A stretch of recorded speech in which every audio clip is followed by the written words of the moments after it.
Barangay Hinebra Jimmy Malonzo mga bro nagpaparamdam na at blockbuster trade BGR to Barangay Hinebra. So ilang araw na lang mga bro, sasabak na naman ang ating national team na Gilas Pilipinas.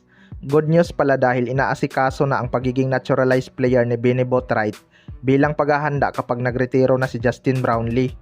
Nadagdag na din sa pool ng guard ang triple-double machine ng converts na si Juan Gomez Deliano mga bro.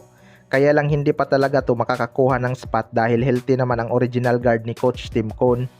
Dumating na rin ang wingman ng Gilas Pilipinas na si Jimmy Malonzo ilang araw ang nakakalipas matapos ma-terminate ang kanyang kontrata sa Japan B-League.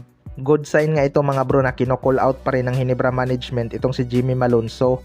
Wala naman sigurong sama ng loob ang Hinebra sa kanya dahil nagpaalam naman to bago lumipat ng Japan at pumayag naman ang Hinebra. Hindi lang talaga nagtagumpay si Jimmy Malonzo doon dahil hindi nga nakita ng kanyang napiling team ang kanyang talent.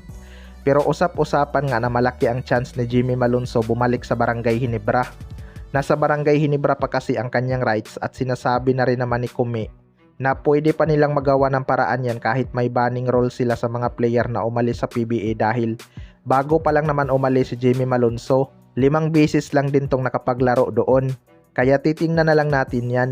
Sa kabilang banda naman mga bro, blockbuster trade BGR to Barangay Hinebra.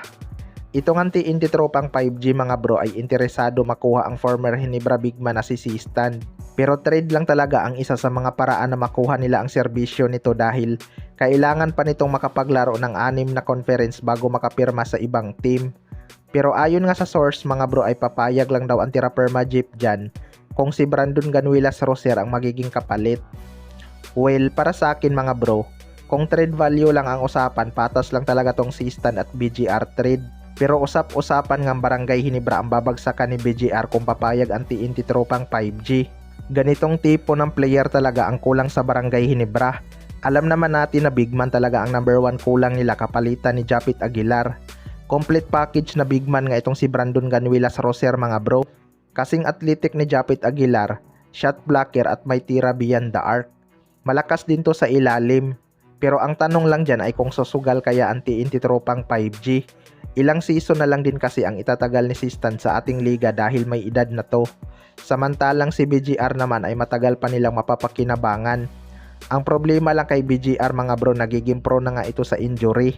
Pero kung ayaw sumugal ng TNT tropang 5G, hindi nga nila makukuha itong si Stan.